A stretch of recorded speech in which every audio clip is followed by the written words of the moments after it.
بسم الله الرحمن الرحيم السلام عليكم ورحمة الله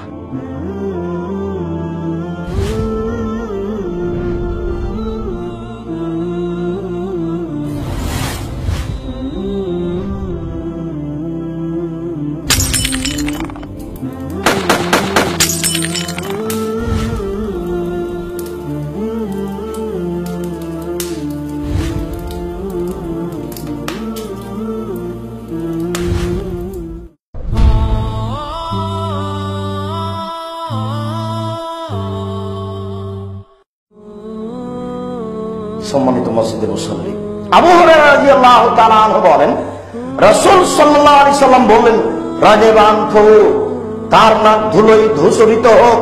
রাগেবান থহু, তার নাক মাটিতে মিশে যাক।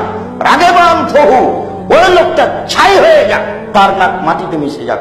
কিলা মান ইয়া রাসূলুল্লাহ, কে, কার কথা বলছেন আল্লাহ রাসূল? কার কথা এভাবে বলছেন? তখন আল্লাহ রাসূল বললেন, মান আদরাকা ওয়ালিদাইহি আহাদুহুমা আও কিলাহুমা, কেউ পিতামাতা দুইজনকেই পেল অথবা একজনকে পেল, এরপরে তাদের নিজের পাপকে ক্ষমা করে নিতে পারলো না, তাদের সেবা করে তাদেরকে মূল্যায়ন করে, এই হলো দুর্ভাগ্য হতভাগা ব্যক্তি। এই কথা রাসূল সাল্লাল্লাহু আলাইহি সাল্লাম বললেন। মুগীরা রাদিয়াল্লাহু তাআলা আনহু বলেন, রাসূল সাল্লাল্লাহু আলাইহি ওয়াসাল্লাম বলেছেন, ইন্নাল্লাহা হারামা, নিশ্চয় আল্লাহ তাআলা হারাম করেছেন কয়েকটি কাজ, তিনটি কাজ আলাইকুম, তোমাদের উপরে। নিশ্চয় আল্লাহ পৃথিবীবাসীর উপরে তিনটা কাজ হারাম করেছেন, একেবারেই হারাম, টোটালি হারাম,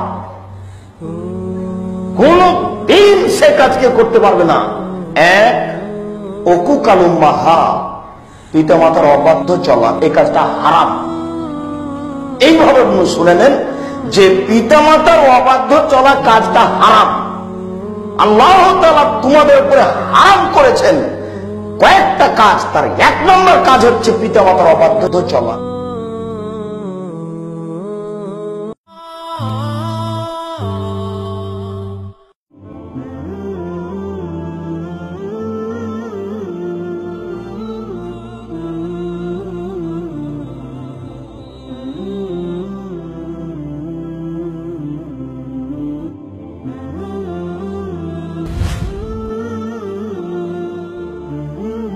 جزاك الله خيرا।